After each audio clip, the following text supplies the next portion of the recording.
13 বছর পর বাংলাদেশ সফরে পাকিস্তানি উপপ্রধানমন্ত্রী ও পররাষ্ট্রমন্ত্রী ইসহাক দার শনিবার সকালে দুদিনের সফরে ঢাকার উদ্দেশ্যে রওনা হন তিনি। তার এই সফরকে অত্যন্ত গুরুত্বের সাথে বিবেচনা করছে ঢাকা। 2024 সালের 5 আগস্টের পর বদলে গেছে অনেক সমীকরণ। বাংলাদেশের অন্তর্বর্তী সরকার ক্ষমতায় বসার পর থেকেই পাকিস্তানের সাথে সম্পর্কের পথটা মসৃণ হয়েছে।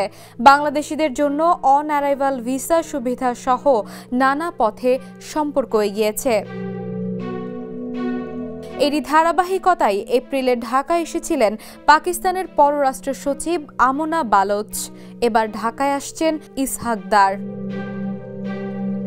পাকিস্তানের পররাষ্ট্র মন্ত্রণালয় এক বিবৃতিতে জানিয়েছে, এই সফরকে তারা বাংলাদেশ পাকিস্তান সম্পর্কের ক্ষেত্রে একটি গুরুত্বপূর্ণ মাইল ফলক হিসেবে দেখছে।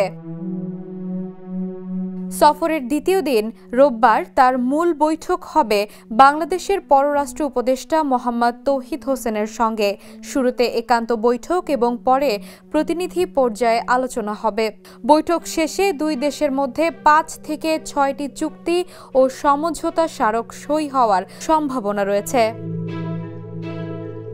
এছাড়াও দুই দেশের সম্পর্ক এগিয়ে নিতে আলোচনার টেবিলে থাকবে অমীমাংসিত 3 ঐতিহাসিক ইস্যু, যার মধ্যে রয়েছে 71-এর গণহত্যার জন্য পাকিস্তানের আনুষ্ঠানিকভাবে ক্ষমা চাওয়া, আটকে পড়া পাকিস্তানিদের প্রত্যাবাসন ও অবিভাজিত সম্পদের ন্যায্য হিস্যা প্রদান।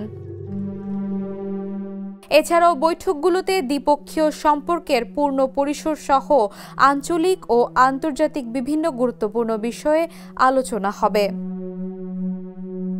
তবে কূটনীতিকদের একাংশ মনে করছেন, অমীমাংসিত ইস্যুগুলোর সমাধান ছাড়া সম্পর্ক টেকসই হবে না।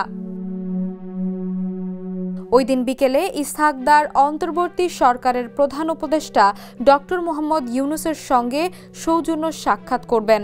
এছাড়া বিএনপি চেয়ারপারসন খালেদা জিয়া এবং জামায়াতে ইসলামের নেতাদের সঙ্গেও তার বৈঠকের কথা রয়েছে। বৈঠক শেষে সেদিনই বাংলাদেশ ছাড়ার কথা রয়েছে এই পাকিস্তানি মন্ত্রীর। মেহেরুন্নেসা তন্নি, দ্য নিউজ ডেস্ক।